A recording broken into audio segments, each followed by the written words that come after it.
Could you imagine what it would be like to live your entire life confined in a mechanical box? One that's just big enough to fit your body into. What if you couldn't move, eat, or even breathe without it? Sounds like a waking nightmare, right?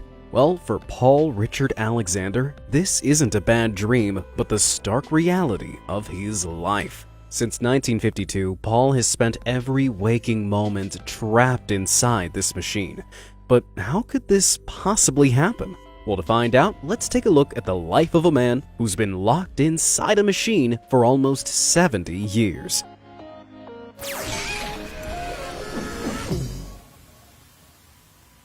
To understand Paul's predicament, first we need to understand polio, the virus that Paul contracted at the age of just 6. Polio, short for poliomyelitis, is a life-threatening disease that can infect a person's spinal cord. In severe cases, this causes paralysis, where sufferers can't move parts of their body and become incredibly weak. This terrifying condition affects about 1 in every 200 sufferers, leaving many with progressive muscle weakness, irreversibly withered limbs, and joint deformities. Scary as it sounds, these people are the lucky ones, as paralysis this extreme can affect muscles to the point where sufferers can no longer walk, eat, or even breathe on their own. And sadly, this is where Paul comes in. He caught the virus in 1952 when the US and Europe were going through the worst polio epidemic on record. In that year alone, more than 57,000 people were infected in the US. For perspective, that's about the same as the entire population of Greenland. Although polio had been around for a long time before 1952 and could be traced back all the way to ancient Egypt. Take a look at this Egyptian stone tablet that was carved around 3,400 years ago. Notice the man's withered leg? That's a telltale symptom of polio. However, it wasn't until the beginning of the 20th century that the invasive infection really started to cause problems. In 1916, 36 years before Paul would catch polio, over 27,000 cases were reported in New York City alone, and sadly, at least 6,000 people didn't make it. Widespread panic gripped the city, with the government urging families to quarantine inside their homes. Movie theaters, pools, and amusement parks all closed down, and people fled to live in less populated areas. Does this sound familiar at all? Even though I'm getting vivid flashbacks of 2020, unlike the COVID epidemic, it wasn't the elderly who were most vulnerable to catching polio, but the children. This is because the virus is sickeningly spread when the, feces of an infected person is introduced to the mouth of a healthy person. This can be through infected water or food, or from someone just not washing their hands. And considering young children rarely think to wash their hands before they go shoving them and anything they can grab into their mouths,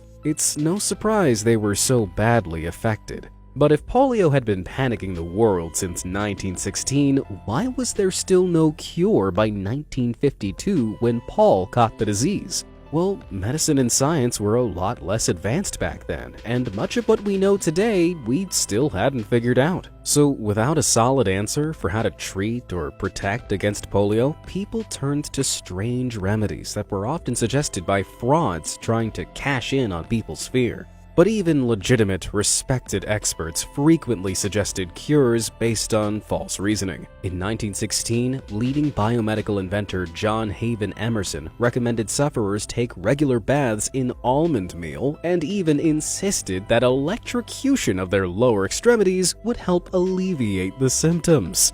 Ouch! Though if you think that sounds uncomfortable, other treatments include injecting lethal substances straight into the patient's spine, like adrenaline and even disinfectant. It's similar to how President Trump suggested treating COVID, but on a much more painful level. Unsurprisingly, many of these so-called treatments actually made the condition worse. In 1916, Samuel Meltzer, a respected American physiologist, championed injecting adrenaline into the spines of ill children based on successful experiments he'd carried out on monkeys. But the method turned out to be a complete failure with humans. And sadly, out of the 105 children tested, 44 5 didn't make it through the process. Those children lucky enough not to befall this frightful fate often had their bodies covered in plaster casts or metal braces for weeks, months, or even years. Though heavy and cumbersome, the casts and braces were vital to supporting polio-weakened body parts. While they helped the kids recover, being confined to these casts and having to spend weeks alone and paralyzed in a hospital was an understandably scary experience.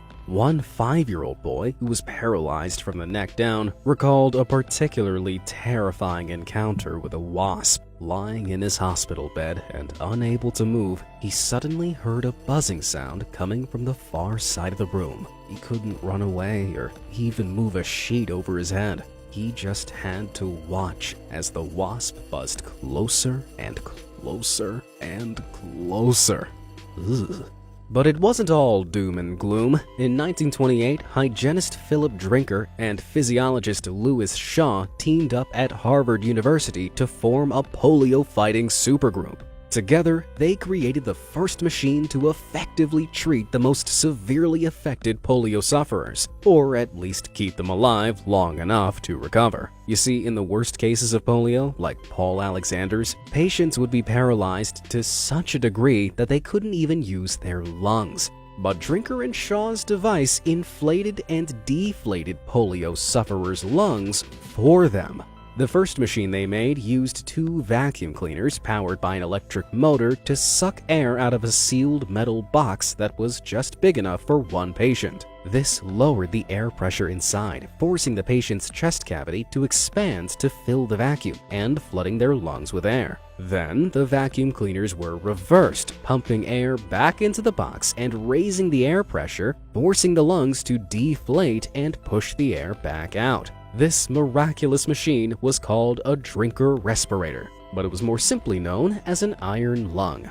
After some tweaks, the original design was improved by using a set of bellows instead of vacuum cleaners. Drinker also experimented with the concept of a multi-person ventilator by turning an entire room into one large iron lung. It could hold up to 4 patients and had enough room inside for a nurse to move around and take care of the children. Later, in 1931, John Haven Emerson, the same man who recommended electrocution and bathing in almond meal to cure the disease, surprisingly made improvements to the iron lung. Emerson's machine was quieter, more efficient, and cheaper at just $1,000. That was less than half the cost of a Drinker respirator, but it was still a lot of money, costing roughly $17,500 today. Because they were so expensive, hospitals had trouble buying enough iron lungs to support the sheer number of children affected by the virus. Some hospitals were forced to make their own improvised machines, like this one from the 1940s, which, as you can see, had bellows that were pumped by hand. Looks more like a torture device than a medical one, if you ask me.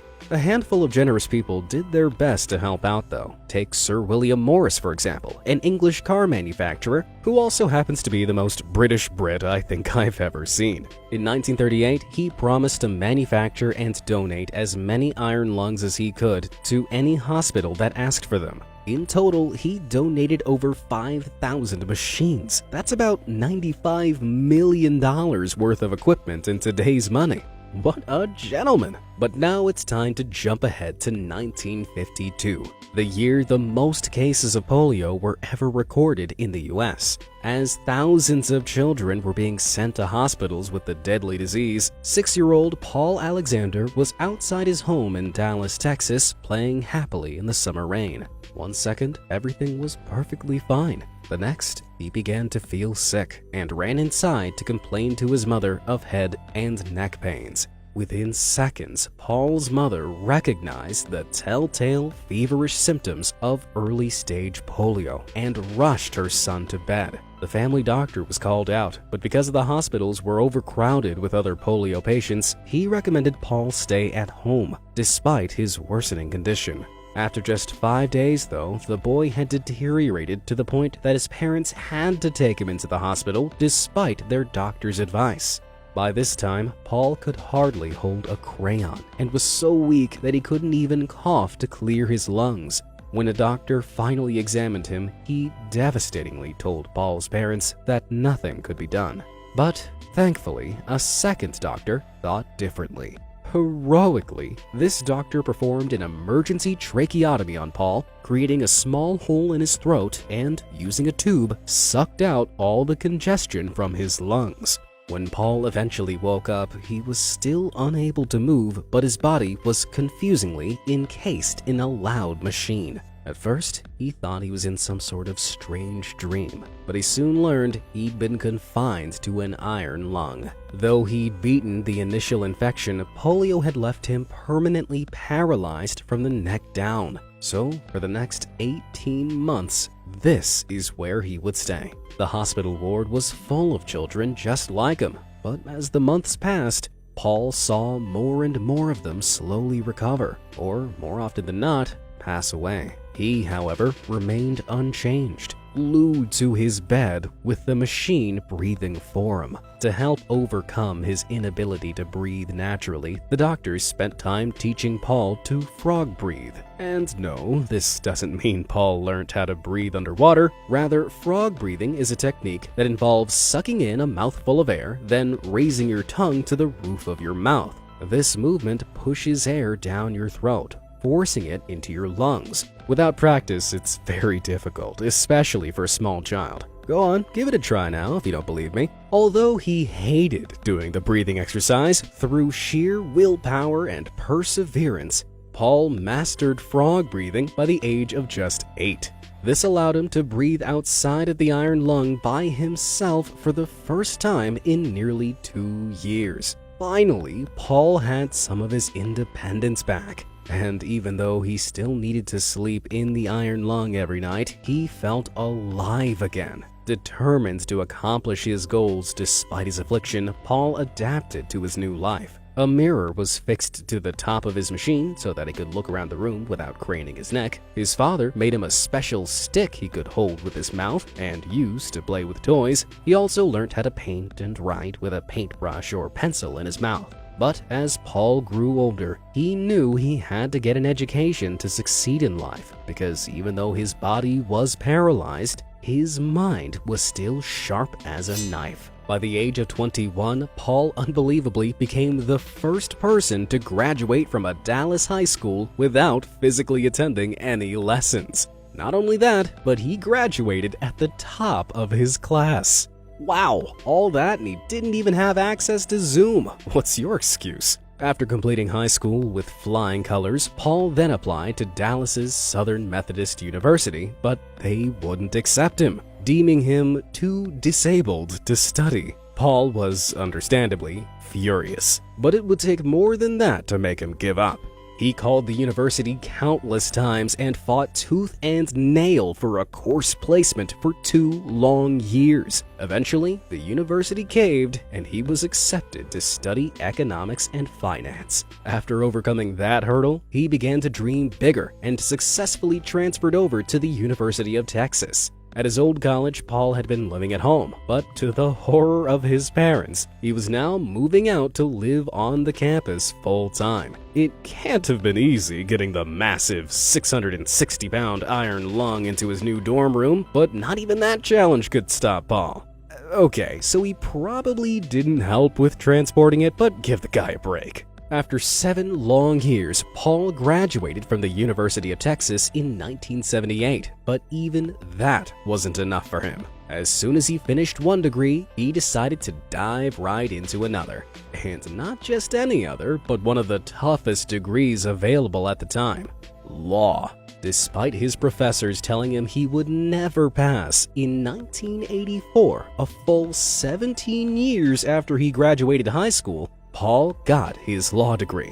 2 years later, against all odds, he kickstarted a successful career as a lawyer, smashing through every obstacle in his way. Now, that's what you call a success story, and it doesn't stop there. In July 2022, Paul Richard Alexander will have been reliant on his iron lung for an astonishing 70 years. At the grand old age of 76, he's once again confined to the machine full-time. From here, he eats, drinks, sleeps, and even works. But he refuses to let the situation get him down, to the point where he's become a global inspiration. In 2014, he was honored to be accepted into the Rotary Club, a global service organization who are working on projects to help end polio once and for all.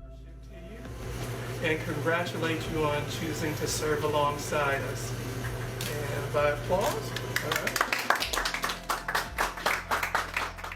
As happy as he looks, his life does come with its fair share of challenges. The machine Paul now resides in is actually refurbished because his original machine began to fail back in 2015. Spare parts have been out of production for decades because no one expected that someone who needed an iron lung would ever live as long as Paul has. But fortunately, Paul has an amazing friend who helped him post this video on YouTube asking for help. Luckily, one heroic engineer came to the rescue and supplied Paul with everything he needed to keep on living his best life. Since then, Paul has amazingly gone on to achieve even more. While working as a lawyer, he recently finished an 8-year-long venture to write his memoir called 3 Minutes for a Dog, which was released in 2020. But what's even more amazing is that he typed out the whole thing by using a rod in his mouth to tap away at his keyboard. How incredible is that? Although Paul isn't the only person to kick polio's butt and live to tell the tale. More famously, America's 32nd president, Franklin D. Roosevelt, was diagnosed with polio in 1921 when he was 39 years old. He was unable to walk without the use of braces or crutches, and sometimes used a wheelchair to get around. Much like Paul Alexander, though, he didn't let his disability stop him. He was elected in 1933 and is the only U.S. president to have served more than 2 full terms in office. And he didn't let that time go to waste. In 1938, he spearheaded America's movement to fight back against polio by founding the National Foundation for Infantile Paralysis. And by doing this, he actually helped develop the world's first polio vaccine. Using his presidential power, Roosevelt appealed to the public for donations to research a polio vaccine.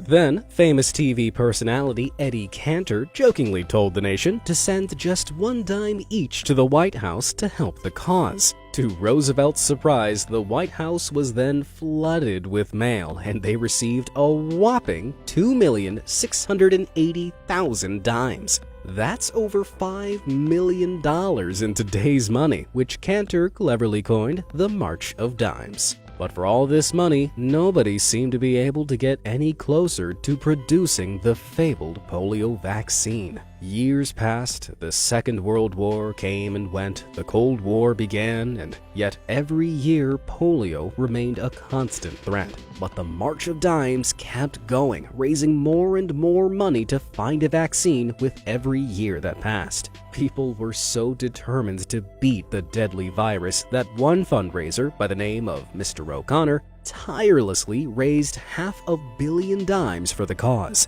That's so many dimes that if you lined them up, you would have to walk, swim, and climb the entire circumference of the earth 2¼ times before you ran out. That's exhausting just to think about. But when 1952 rolled around and the world was in the midst of the worst polio epidemic ever recorded, people were fed up. Donation after donation had been made for the last 14 years and still no cure had been found. But that's when Jonas Salk walked into the picture. He'd been leading research on the March of Dimes effort since 1949, but in 1952, he had a major breakthrough. While conducting tests on monkeys, he found that those he had injected with a new formula were suddenly immune to the virus. Wasting no time, Salk started testing his vaccine on a group of 43 children, and after this went well, in 1953, he vaccinated his own children too. He was obviously pretty confident in himself. Sadly, the vaccine came just a few months too late to help poor Paul Alexander, but it did go on to save countless lives. In 1954, Salk rolled out the biggest vaccine test of all. Huge field trials were held across the U.S. involving the vaccination of 1.8 million school children against the deadly disease. These children were known as the polio pioneers and became a beacon of hope for the whole world. On April 12, 1955, the results were announced, and it was revealed to worldwide praise that the vaccine was safe and effective. After decades of research, millions of dollars, and countless lives lost, the end of polio was finally in sight. People queued in droves to get vaccinated, and what's more, Salk's vaccine was then improved upon by researcher Albert Sabin. By 1961, an oral version of the vaccine was put into circulation that just needed to be squirted onto a spoon, making it easier than ever to administer. The results were astonishing. In the 2 years before the vaccine was widely available, the average number of polio cases in the U.S. was over 45,000. By 1962, that number had dropped to just 910. And by 1979, it had been eradicated completely. As of October 7, 2020, the Centers for Disease Control and Prevention reported that there were just 441 cases of polio worldwide. However, the impact of this vile virus is still felt across the globe. It's estimated that there are 300,000 polio survivors living in the U.S. alone, and about 10 to 20 million survivors worldwide. Iron lungs went out of production long ago as the world got vaccinated, but Paul Alexander is one of the very few still entombed by the bulking machines. For him and so many others, polio has been a tough, life-changing disease. But Paul's story stands as a testament, proving that no matter how many hardships might come your way, you can always overcome them if you have the determination to do so.